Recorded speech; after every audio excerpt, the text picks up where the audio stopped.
All right, NXT New Year's Eve starts off with Giulia versus Roxanne Perez for the WWE NXT Women's Championship. This was a great match. This was a great match. I actually enjoyed this match more than their first match on the debut of on the CW network. I enjoyed this match a lot more. I thought that was better. Their chemistry is really great. This was a great match. I really enjoyed this match. But towards the end of the match, we end up getting both women outside the ring. The ref is counting. Then you end up getting Cora Jade tossing Roxanne Perez in the ring to make sure she don't get count out. Giulia ends up making it at the last minute on a 9 count. Then you end up getting Cora Jade ends up getting kicked out from kicked out from outside. When Giulia ends up getting inside the ring, Roxanne Perez takes advantage, hits her with a pop rocks. I thought the match was possibly going to be over from there, but I had a feeling she was going to kick out, which she ends up doing. She ends up kicking out. Then you end up getting Roxanne Perez goes for another pop rocks, but this time Giulia reverses it into a roll-up pin. Roxanne Perez kicks out. Giulia, I think, ends up hitting her with like a running knee or something, and then ends up hitting her finisher. And she ends up picking up the victory, becoming your new NXT Women's Champion. I'm not really mad at the decision. I kind of expected this. I may try to see how this goes. I'm not going to say I'm necessarily excited for this feud, but I am interested in this feud because a lot of people praise like women like Asuka and Shinsuke being NXT champion. So I'm very interested to see how a champion that can't really speak English can really have a great title reign and have an interesting title reign. Because typically for me, if you can't really tell a story, I don't care about you in terms of you holding a title. It's one of the reasons why I'm not a big Io Sky fan. So I'm really having trouble really trying to get along with Giulia and Stephanie Valkyrie being champions.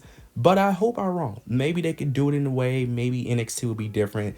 We'll see how it goes. But I expected her to lose. It was time for Roxanne to lose. Anyway, she's been through everybody. It was no point of having her holding it. So I'm interested to see what's next for Roxanne. Will she get called up in the transfer portal, or they're gonna have her get drafted and still be on NXT until Stand and Deliver and then have her get drafted? But nonetheless, I'm interested to see how Giulia NXT Women's Championship title reign plays out.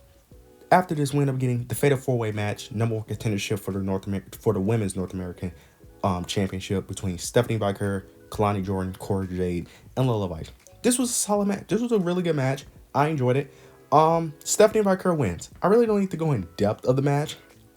Because it's really what happens. It's really the next match that's really going to make it more interesting. But this match was good. This was a really good match. Not really much to really go over, to really go that in depth over of this match, but I enjoyed it for what it was, and Stephanie Valkyrie picks up the victory, which I kind of expected. After this, though, you're gonna get a Fatal Influence versus Tatum Paxley, Gigi Dolan, and Shotzi. The baby faces win this match, and then the winner, towards the end of the match, you're gonna be getting Shotzi pinning Fallon Henley, which is where I'm really finna get into it, because after this, they end up having a segment between Stephanie, Shotzi, and Ava. They both basically have arguments for being the number one contender, and next week it's going to be proven. They're going to have a match to prove who's the real number one contender. Okay, I don't like this at all because, for one, I'm assuming that they're going to have Kalani and Lola cost Stephanie the match, because there's no way you're going to have Stephanie face Fatal Influence, because if Stephanie face Fatal Influence, she's winning that match. Fatal Influence could barely beat Kalani Jordan. There's no way you're about to convince me they're going to win by beating Stephanie. Number two, if Stephanie does ends up facing them and wins, that is a terrible decision. The only reason why I'm saying this is because you cannot have two women who are the same character and gimmick as champions. No, I like Stephanie. I do like Stephanie. I even like Giulia. But they are literally the same character and gimmick. The only difference is their in-ring ability. That's only it. But in terms of a gimmick, they have the same gimmick. And they both have the same flaws. There's no way you're about to have the same character, the same gimmick as champions. Like, no, you cannot do that. No, you cannot do that at all. Please do not do that. No, it's already enough with one champion not being able to speak and not have stories like that. Do not have both of your no, do not do both. Do not do that. Now, the other story I'm thinking of is they're going to have Shotzi win by having Kalani or Lola interfere in the match, costing Stephanie the match to continue that feud. That's the route I'm hoping they're going. But here's my other problem. I have an issue with that because for whatever reason, I have a feeling that Shotzi is going to beat Fatal Influence and she's going to beat Fallon Henley, which should not happen. The reason why is because, no offense to Shotzi, but there's no reason for Shotzi to become North American champ. There's just really no reason for it, especially because she's a main roster talent. Now, I don't mind main roster talent coming up. She is one of the lower level main roster talent where I really don't care. But my issue is this. If anyone deserves to win that North American championship, it should be Tatum Paxley or Gigi Doe. I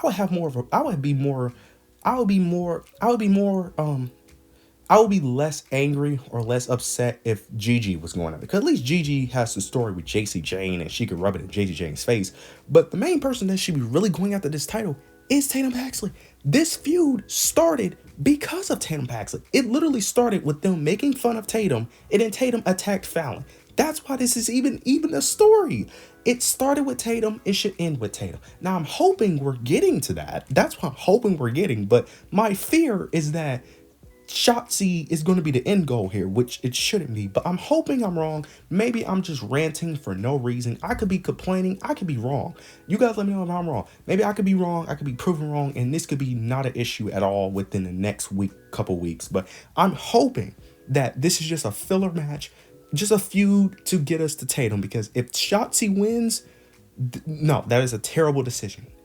Gigi deserves it over Shotzi. No offense to Shotzi, but no. In terms of a story, Gigi deserves it way more than Shotzi. If you're gonna pull the trigger on having Fatal Influence lose, because Fatal Influence being booked like this is just terrible. But if you're gonna have Fatal Influence, and I can't even speak. That's how frustrated I am. If you're gonna have Fatal Influence lose, you need to have Tatum Paxley be the one to dethrone him, because it started with her. It needs to end with her. After this win, we're getting Lexis King versus Charlie Dempsey. They put on a really good match. It was sudden death.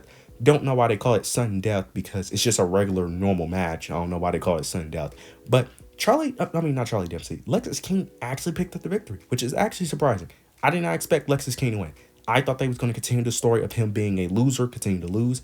I'm glad he actually won something, because I was like, I don't know how much longer you could keep telling the story of him being a loser with no end goal of him actually either achieving the goal of him winning or him turning heel again.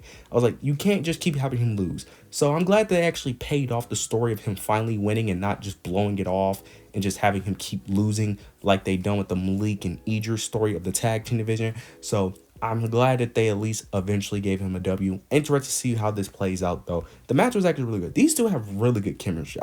These two have really good chemistry in the ring. I wouldn't mind seeing another match from them. This was great. Then we get the main event. Trick Williams versus Oba versus Eddie Thorpe. The story they told was Eddie Thorpe ended up getting attacked by Oba Femi earlier in the show. So early in the match, he was not there. Eddie Thorpe was not there. It was just a one-on-one match for the majority of the match. But then Eddie Thorpe eventually comes out with Oba Femi ends up hitting a powerbomb on Trick. Go for the pin. He's about to win. The ref is about to count 3, but Eddie Thorpe ends up pulling the ref, costing Oba the title. Then you end up getting Oba attacks Eddie Thorpe. Then you get Trick Williams out of nowhere, ends up hitting a trick shot on Oba Femi. Goes for the pin. Oba Femi kicks out. I ain't gonna lie. I thought the match was over from there. I thought the match was over because the trick shot typically is the move that ends the match. That typically does it. But Oba Femi ends up kicking out. Then we end up getting Trick Williams shots to go for again. You get Oba and Eddie Thorpe both getting up, but Eddie Thorpe has a chair and he's behind Oba Femi. Trick Williams goes for the trick shot. Oba Femi moves out the way, ends up running into Eddie Thorpe with the chair. They end up colliding. Then you get Oba Femi ends up doing some type of power bomb, pins Trick Williams, and is now your new NXT champion. I'm actually shocked. I thought this was just to avoid them putting the championship on Oba to push this further. I didn't think they was actually going to have Oba Femi win, but I actually like this decision. Now, I will say this. For all of you fans, the IWC, who's been complaining about Trick Williams being a boring champion, you're going to have the same issues with Oba.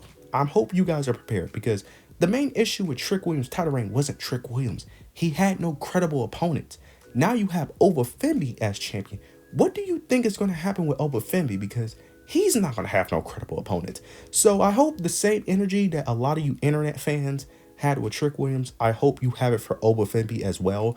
Because it's not the champion's fault he has no credible challengers to face him. Just now, Oba Femi is different because he's going to be facing baby faces. There are baby faces that could face him, but still, he's not going to have no one that's really on his level to really dethrone him. So I hope you guys have that same energy. But this was great. This was a really good match, and I like the story that they told.